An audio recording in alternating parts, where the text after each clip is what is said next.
So that way, if you do need to share this information with somebody else that's within your board area or agency, you are welcome to take this after we're done. We will share it out. We will share out the slides, all of these documents, and pass it along to somebody else. So thank you all for being here. Scott's going to talk for a little while about all of the data, and then I'll kind of jump back in and back and forth. But Scott, I'm going to let you take it away. Okay, thank you. Back in actually 2011, we had the foresight to do a survey on prevalence in Ohio that was released in 2012. That was baseline data. We actually were the only state in the United States until actually very recently, Massachusetts did a similar thing based on our work, actually.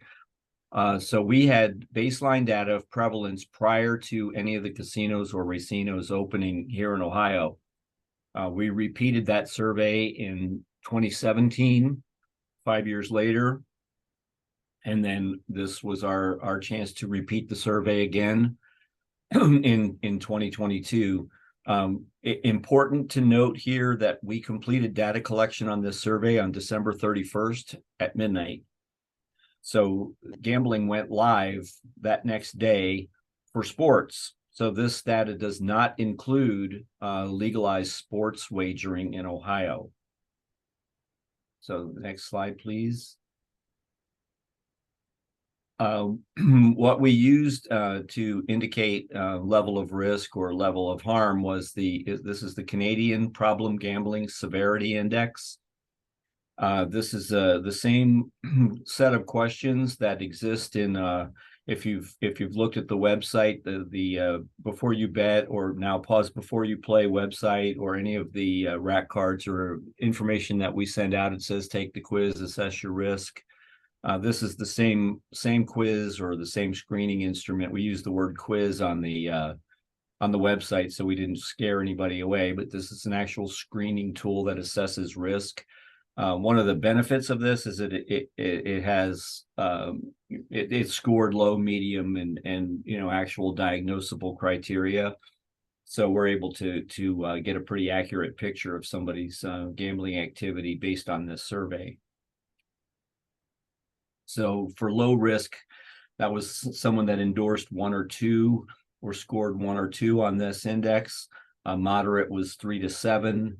And then individuals that scored higher than that most likely would be in the category of gambling disorder. They don't most likely be diagnosable with gambling disorder. And Scott, I'll say before we get onto the actual data that was collected, I'm sure this will probably come up again. So let's, would you mind sharing how this data was collected and how the survey was distributed? Okay. The first survey back in 2012 was all landline, and there was 3,600 responses, which was significant. We asked for 600 responses in each of the counties where a casino was going, and then the contiguous zip codes to that county, and then we got 600 from each of those 4 areas, and then 1,200 surveys from the rest of Ohio. That wasn't enough data to collect to say men, women, ages, that sort of thing. We increased in the next survey in 2017. We did landline and cell phone, and we got nearly 30-some thousand responses on that survey. So we were able to do county level data, which we found to be very important. On this particular survey in 22, we worked with the Ohio State University, and they did 15,000 surveys, 800 from each board area, and then used a weighting system to be able to extrapolate data down to more demographically accurate per county. It was done, there was some landline and cell phone calls that were done, but the primary data collection was done through note cards that went to very, very specific targeted neighborhoods and individuals based on their information. And then there was either a $5 or a $10 or sometimes $20 as we got closer to the end reimbursement for your time to complete the data online. There were some safeguards in place so that one person didn't collect a whole, some mailman didn't collect a bunch of cards and get $100. So we made sure those safeguards were in place, but it was a targeted mailing to specific households, specific areas, so that we were able to use the data. Thanks. And we found in this current survey a pretty significant increase over time of individuals that scored in any of the risk categories. Nearly 20%, or 1 in 5 people in Ohio, scored in some level of risk. It's almost 2 million folks in our state. It's a pretty significant number. And we found that the prevalence of the diagnosable, or the top end of that risk category, was 2.8%, which is about 250,000 people. Pretty significant number. If you look at surveys nationally, the number of people in any population that are diagnosable at some level of disorder is usually it's estimated usually between 3 and 5%. So we're at the low end of what a national number could be expected. But it's increased. We'll show you in a moment. It's increased over time, but that's a significantly higher number than we were used to. And again, sports betting is not included. Yeah, and I think that's a huge thing to remember. So I will say that the next chart for me is one of the most important snapshots of what legalization and increased access and availability does to increase risk. So, just a reminder that this next slide is definitely a really important one to keep in mind, because when we do this survey again, after the launch of sports betting has actually taken place, we can probably again anticipate that these numbers will continue to go up. And as I mentioned in the first survey in 2012, over 40% of the people surveyed said they didn't gamble at all. And if you look at the numbers, they continuously increased over time to 2022, where they almost half that number in 2017, and another significant drop in 22 people that didn't gamble at all. So that number steadily declined. And on the far right, you can see that the number of people that experienced problems steadily increased. So as gambling opportunities and accessibility increased, so did the risk, and so did the problems associated.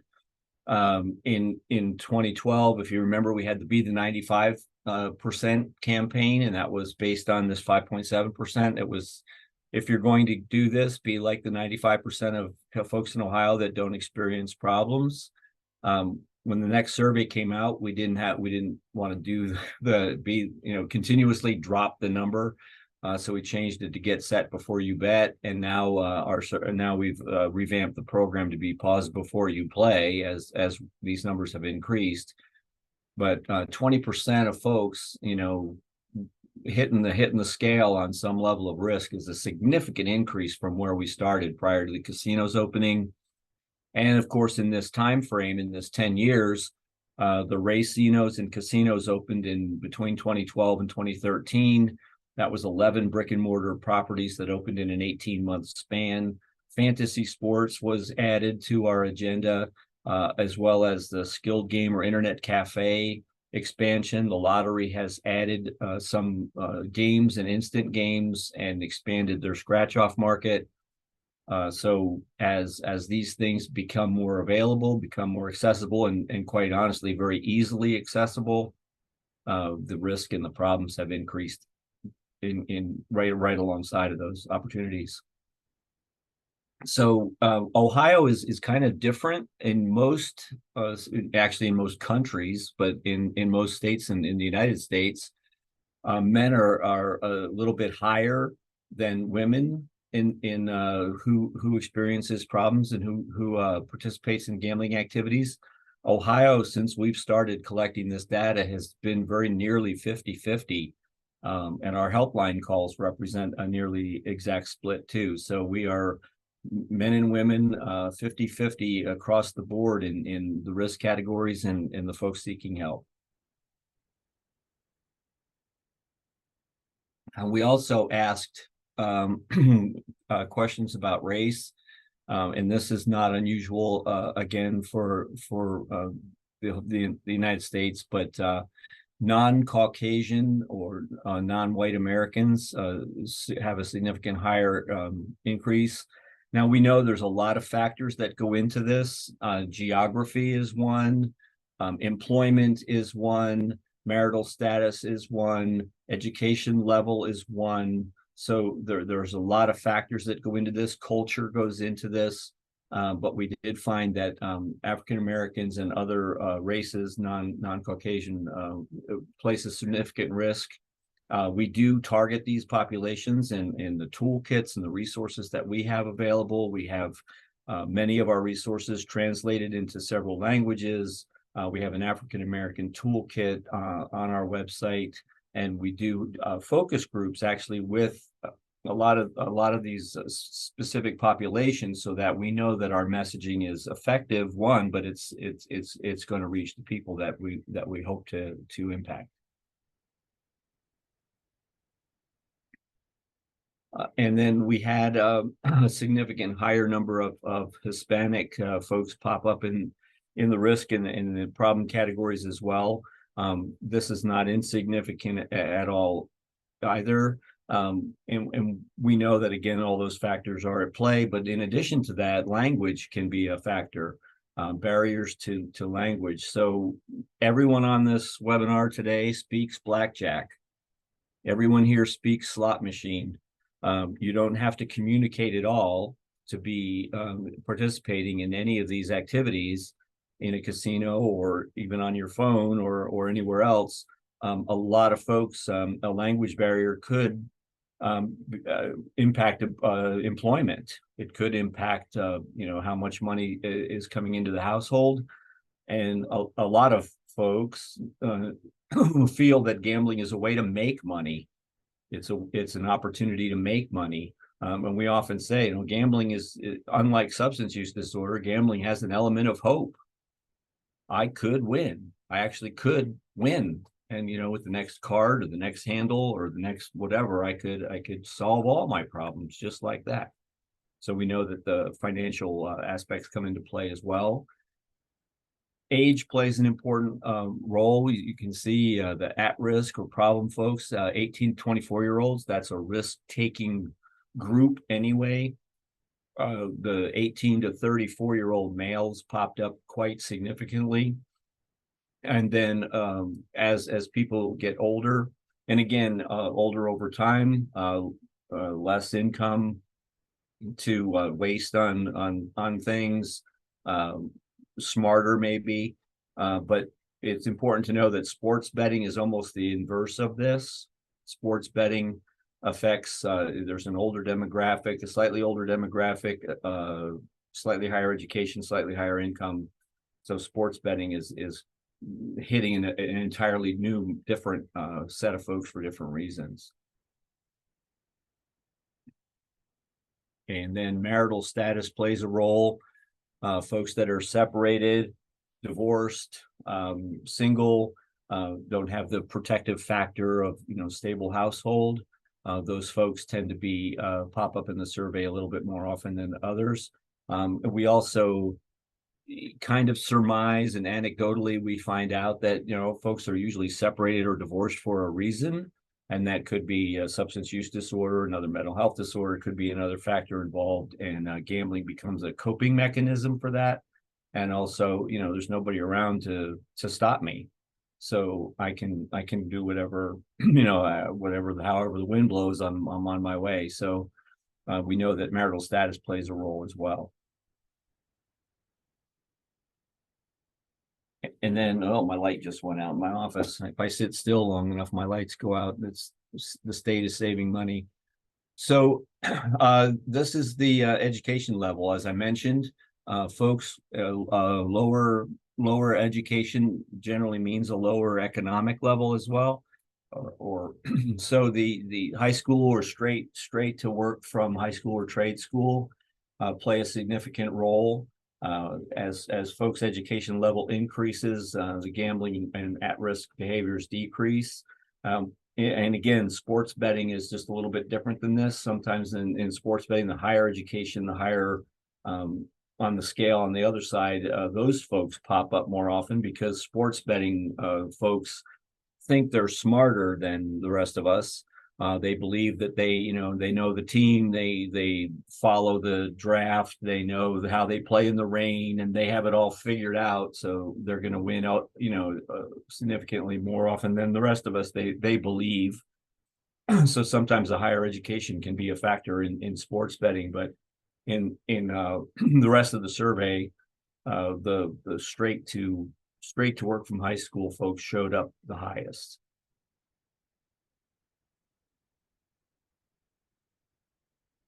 And veterans are an at-risk population.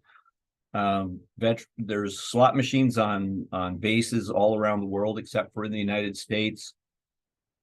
There's boredom, there's time to kill. A lot of these folks have witnessed or survived various traumas. They have PTSD, they have traumatic brain injury, they have sometimes they fight for their service benefits, and they're put off for a long time, and then they get a huge check when they're settled. That can be a problem as well. But we have a veteran toolkit again on our resources, and this is an organ, and a lot of the vets will show up in our treatment because if they go to the VA, they feel they're going to be stigmatized in the military. So you will see veterans appear for treatment on the private sector side because they don't want the military to know that they're experiencing problems. So this is another group of people that we watch closely. And we always ask. We asked in the 12-month period, and we ask, and this comes up quite often, even in our training. Somebody comes into the organization, and the screening consists of somebody saying, "You don't gamble, do you?" And that's the end of it. And a lot of folks don't think some of these things are gambling. So you have to ask specifically what type of gambling they do. And we did in the survey. You'll find that people don't think that bingo is gambling, and a lot of people don't think the lottery is gambling. Most everyone that bets on sports say sports betting isn't gambling, it's betting. They'll make some inference that it's different, or fantasy sports. The fact is, anywhere there's chance, anywhere there's something of value, and anywhere there's a risk of losing, it's gambling. So all of these things are gambling, and we ask those very specific questions. And I will just share that gaming in particular is a new category compared to our older surveys as well. So what you'll notice is that it doesn't focus on just like, do you play video games? It's looking specifically at are you engaging in gambling behaviors within video games, or are you betting on competitive video gaming, which actually was legalized when we launched sports betting. So you can do that in the state of Ohio. So again, just a gentle reminder that all of these questions were asked prior to December 31st, when sports betting was launched. So just kind of just to share that is something that has not historically been asked, but because of a lot of the new research that's come out and talked about loot boxes and in-game items that can be used for betting purposes and whatnot, we felt that was really important. Well, we meaning the state of Ohio felt that it was really important to ask some of those questions around video gaming because of the newer research around loot boxes and esports, which is competitive video gaming, and all of that kind of stuff. Scott, there was a question in the chat about data on rural versus metropolitan areas. And what I'll say is that we have board area specific data for every single board. So you could very easily look at a more rural board versus a metropolitan board. But Scott, are there other ways that the data has typically been broken down or is broken down currently? You can send us a note about what specific boards that you're interested in obtaining the information on. If you have a specific question about data, send that to me and I can send it to the people that did the data work. And there's maybe a possibility that they can pull that out. So in fact, I'm pretty sure they probably can, because a tremendous amount of data was collected, and then it was weighted and put together so that we could use it in this way. So shoot us a note and we'll get it out to you. So gambling in the participation categories, any gambling at all was quite high, and you'll see the on the far left, the lottery was pretty significant. There's 19,000 lottery retailers across Ohio, where they don't have a person behind a counter selling tickets. There's a vending machine, that you can walk up to. And as I said, a lot of people don't consider that harmful in any way or gambling in any way. So that seems to be a very popular form of gaming. And plus, it's been around in Ohio since the 1970s, so people are pretty used to that. Casino gaming again, and sports gaming. We find this sports betting has come up very, very high in all three surveys we've done, and it hasn't been legal until now. But almost a third of the people asked participated in sports betting. And these can be office pools, they can be, the squares at football games at BW3s or whatever, but it's a significant amount of people that bet on sports. And then we had a lot of people in this survey talk about financial. This is cryptocurrency, it's day trading, it's stock market, things like that. So that was another pretty high response and endorsement on those things. And these are by gaming type. Online popped up, and folks, there's ways to get offshore, get on poker, get on various forms of online gaming. There's of course gaming, and folks, there's probably a nuance in somebody's mind about what's online and what's gaming, but gaming came out really, really high. And we know that it took a significant increase through the COVID pandemic years. People were trapped in their houses. They weren't able to get out. Gaming became an escape. And also we had a lot of stories of folks, we were all working from home. So, hey, you kids, get out of here. I'm on an important webinar. Go downstairs, play your game, go in the other room, be quiet, put your headphones on and play your game. Gaming becomes that babysitter out in the other room. And in the NBA game on the game thing, there's an actual casino. So if kids are tired of playing basketball, they can go and use their credits and points within the game or microtransactions to wager on roulette and blackjack and poker and slot machines. And on some of the games, Grand Theft Auto, they can buy prostitutes with their money. Tremendous amount of time and a tremendous opportunity for gambling within those games. And again, when we talked about lottery, the games, slot machines, anything that's instantaneous, anything that happens in a short span of time has a much higher impact and a much easier way that you can get in trouble or get pulled in. The pick 3 and pick 4 and pick 5 are twice a day, but Keno is every 4 minutes. The scratch tickets are instant. So usually folks that play when the jackpots get really big in Mega Millions and Powerball, that's not generally something that people develop a problem with. But it can be included if I'm gambling on multiple things all at the same time. And Mega Millions is one of the things. So I'm playing slot machines, I'm playing poker down at the casino. I've got my sports pool going on the other side, and I'm also running down and buying my Mega Millions. So the more numbers of the things that I do increases the amount of trouble that I can get into. You'll see that a lot of people played the lottery daily or nearly daily, and in great frequency. So folks that played the instant win tickets are high there. The daily lottery is fairly high, but lottery tickets in general was a significant impact.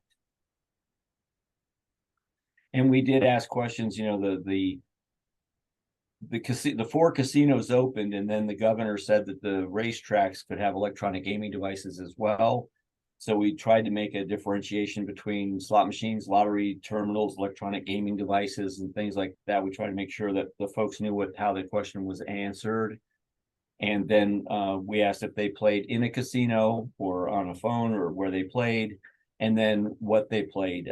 There's a real nuance and type of game that somebody is attracted to, and a lot of times coincides with drugs of choice, and it also coincides with personality disorders. So somebody that's playing poker is playing against a person at the table. Somebody plays blackjack is playing against the dealer in statistics. Somebody who plays slot machines isn't playing against anybody. They're by themselves. So we asked those questions to determine that.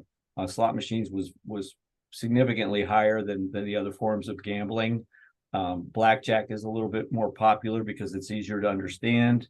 Poker takes too damn long. If you talk to somebody that's gambling, you have to sit, yeah, it's a long time to sit at a table before the outcome of the game. And we asked in sports, March Madness, we asked about, specific pools, fantasy sports, how people bet on horses and things like that. And if they bet on what's called games of skill that require a level of skill, pool and bowling and darts are examples here, but something that actually, there's clubs that have cornhole tournaments and different things. So we ask about those things specifically as well. So the most popular was pools. It was the March Madness brackets that you can get into. And I mentioned this in the last webinar. We have a policy in the state against gambling at work, but during March there's a bracket taped to every cubicle in the building. People don't. It's so normalized, it's so common that people don't associate it with gambling anymore. And again, that doesn't require any skill. It's just usually filling out the form, so it becomes very, very popular. And then we asked, betting on outcomes. Esports, as Claire mentioned, are becoming extremely, extremely popular.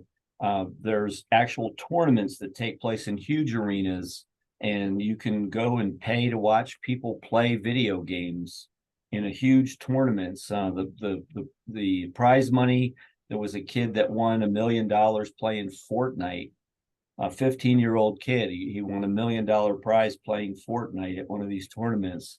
Lots of money. There's even a YouTube streaming services, Twitch and some others, that you can actually go on and you can pay to watch somebody play and get tips on the game and stuff like that. It's pretty incredible. There are in-application purchases that can be made, and these are based on demographics. So they're based on where one person lives, they might pay 99 cents, somebody else might pay $1.99, somebody else might pay $2.99, depending on the area where they're applying from or logging in from. There's what are called skins, which are basically I can get this rifle, and then I can get this rifle camouflaged, and then I can get it in red. So I can get different uniforms. I can get different looks for my character. I can get a different car or a different superpower or something. I can get an invisibility cloak. So I can buy these things in the game to help my chances of winning. And then there are loot boxes, which appear periodically through the game, usually come in with some fanfare, like a parachute in a box or something like that. I have to pay money to open that box, and it could be empty. It could have something in it I already have obtained, or it could have something really cool and rare that helps me in the game. But I don't know that until I open it. So it's completely gambling. It's based on chance. There's money involved and there's risk. It's completely gambling. And then there are side sites on there where I can wager in the game against other players for those items that I might have that are really cool or in demand. You can also sell them. So there's a tremendous side market to those things too.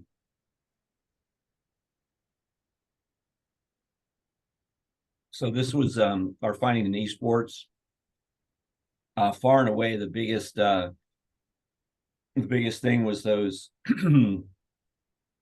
in-app purchases and that market of in-app betting and in-app buying and selling of those things. And esports is picking up dramatically. We get calls quite often from folks that are experiencing problems with this.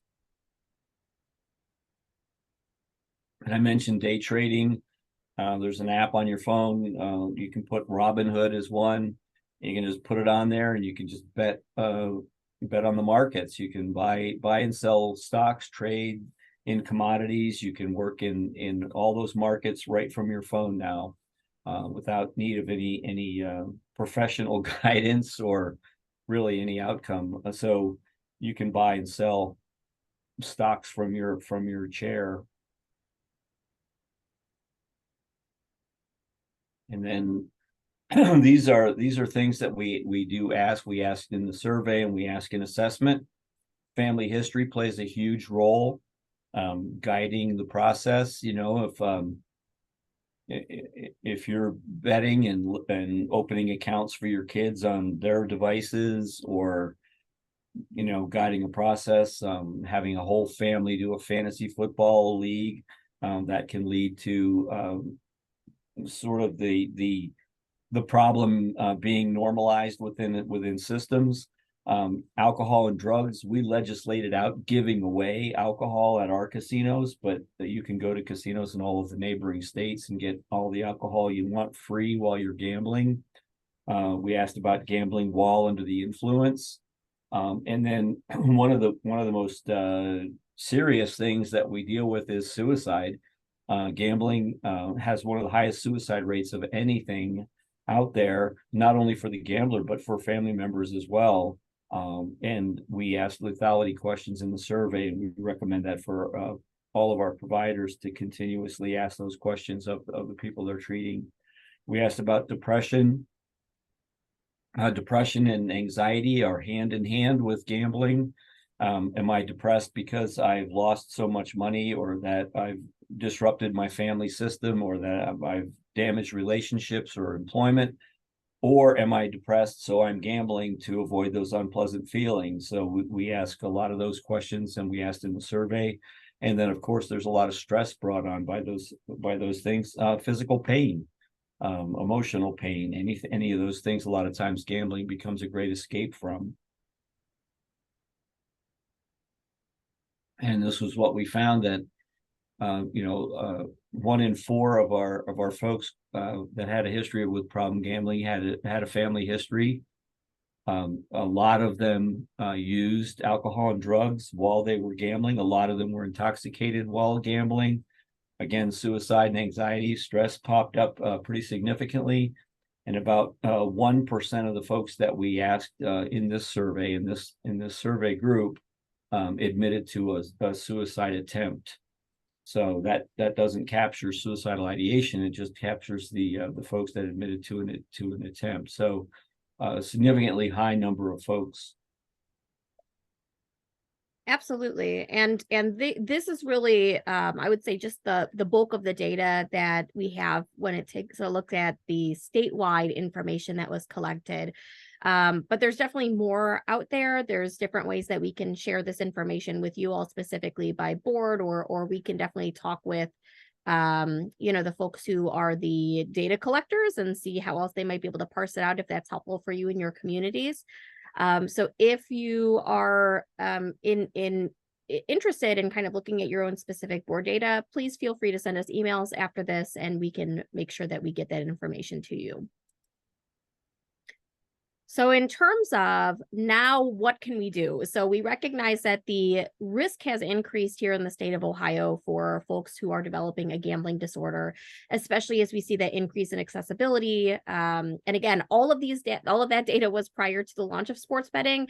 And since then, we've seen increased numbers in problem gambling helpline calls, and just increased risk as a whole increased interest in being able to address it. So when we're talking about funding, every single board receives funding for prevention and treatment services for problem gambling. There are reporting structures that are required to be followed. So for treatment, this is an allocation report. It's called the Problem Gambling Treatment Allocation Report. It is a paper copy report. It is something that boards and agencies do need to complete, and then it is emailed over to Scott. When it comes to the prevention side of things, all of that data is tracked in GFMS, the Grants and Funding Management System. That is something that boards are required to be the ones to set it up. Agencies will complete that, and then that will again just be submitted by the board through GFMS. And you'll see that our mid-year one coming up will be due January 31st. The end of year one will be due on July 31st.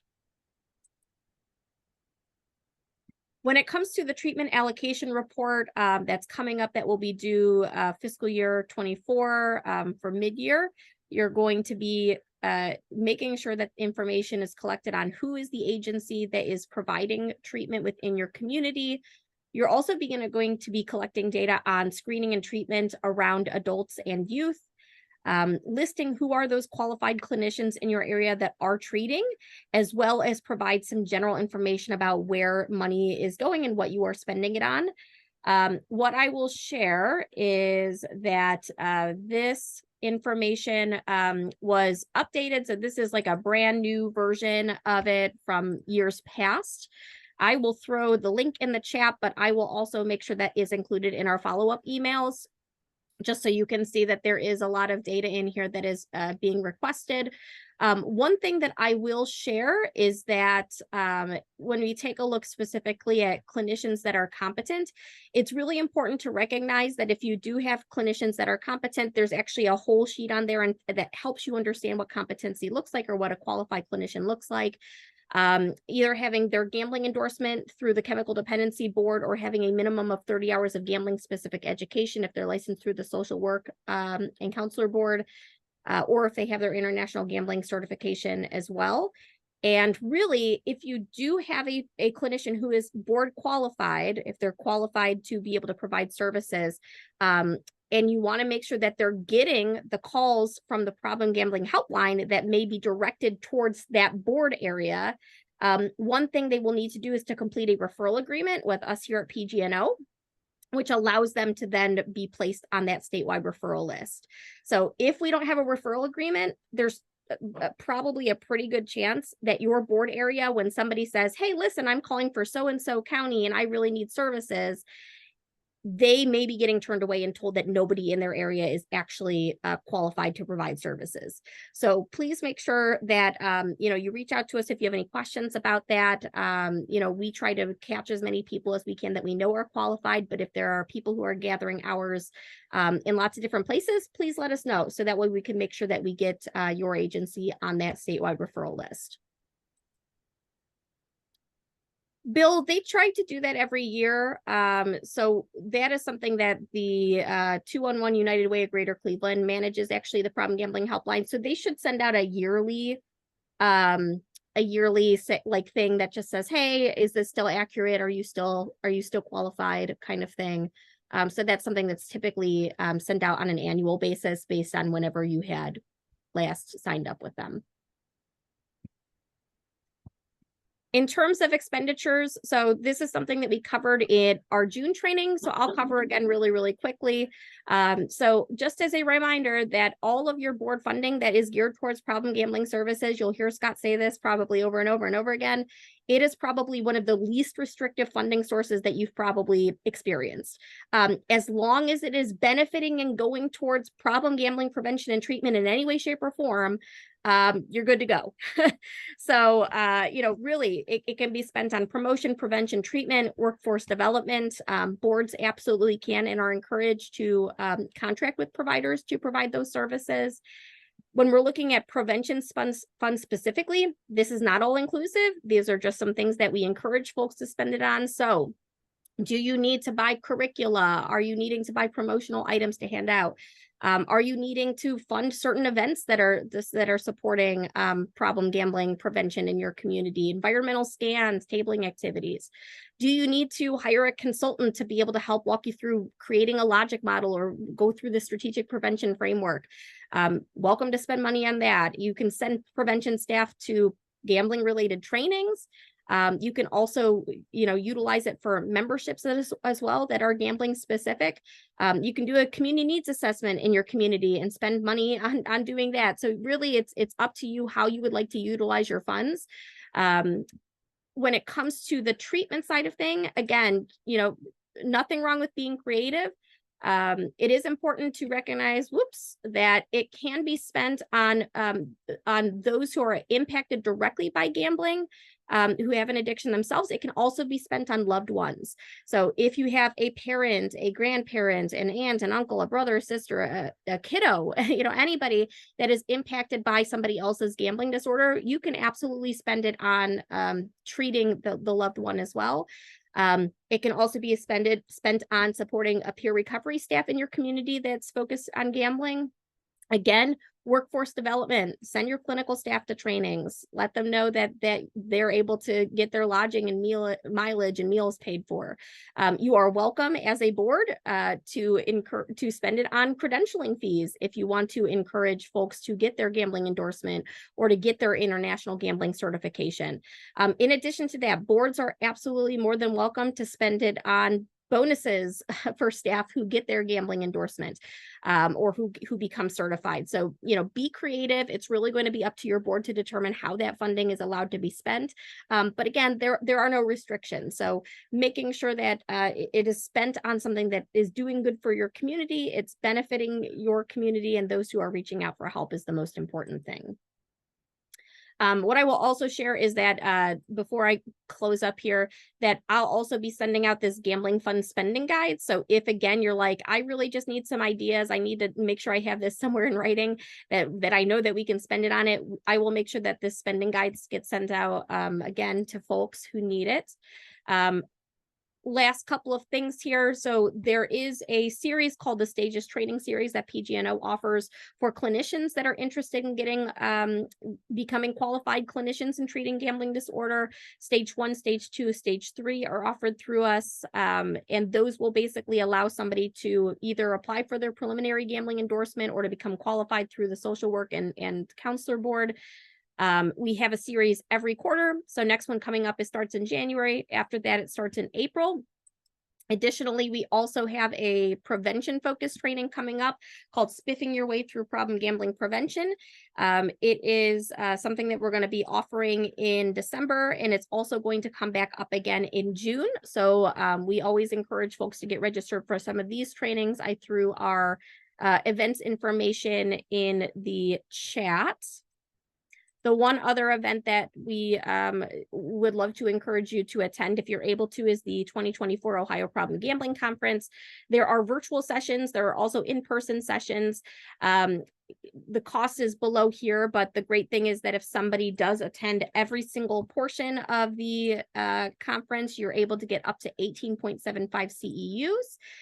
It's a fantastic conference. I host I'm the conference coordinator, but Scott, I know a number of people who are here have also been to the conference. It's a really great opportunity for networking, getting to know people in your local communities. We have a lot of operators and regulators that attend. So it's a really, really great opportunity just to kind of get some additional information and really get up to date on what the hot topics are in the state. So with that being said, I know we're wrapping up our time here. Scott and I will stick on for a couple of additional minutes if folks have any last minute questions that you'd like to add.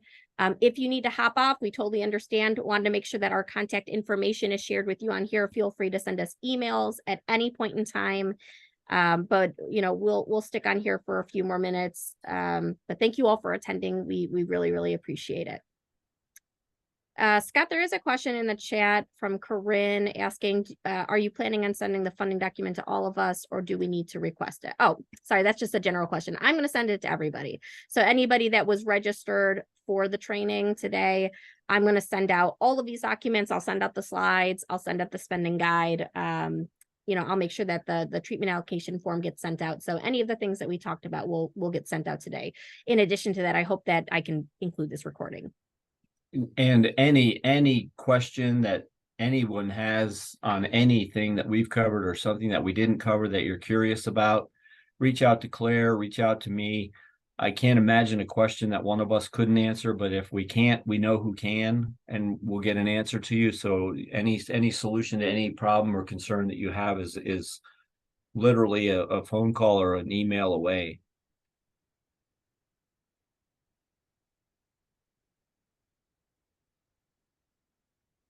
Awesome. Well, thank you. I see a bunch of people hopping off, but thank you everybody for joining. If you have anything else last minute, we'll be here. What's on the buffet at the Good Nationwide always has good food. They switch it up. It's always a surprise. I know that. Good to see you, Bruce. How you feeling? Well, I'm feeling great and see you clearly. I don't know if that's a plus. All right. Well, good job, guys. Thanks. And talk to you soon, I hope. Okay, buddy. Bye-bye. All right. Thank you, Claire. Again, great stuff. Absolutely. Thank you. I think it was good. And I'll let you know of any inquiries I get, and we'll keep up to date. Thanks again. See you soon. Soon. I did get a private message from Kristen Warren, who works for Delaware and Monroe counties. So she asked for county specific data. She said she said, I work for the board and I haven't seen this information yet. So I told her that I will, I'll send over the single sheet I have and just CC you on it. Do you have all the bigger PowerPoints for people? Of this presentation? Of the, of their board specific, because I know there was Mylan has been sending them out. You can just shoot it over to Mylan and he'll send it over to her. Okay, perfect. So cool, awesome. Well, I hope you have a good rest of your day. I am like jammed up. This whole day has just been one thing after the other. I had a meeting before our 9 o'clock, then I had our 9 o'clock, then I had we did that conference over at the convention center. Orgo brought all the stuff back. Oh We had to unload for Orgo. Then we had our prevention meeting, and then I did this, and now I have a 1 o'clock, and then I have a 2 o'clock. I know, it's just, Okay. I'm going to have to, I just need to start bringing more food into the office. Oh man. Well, I hope it goes by fast. See you later. Talk to you later.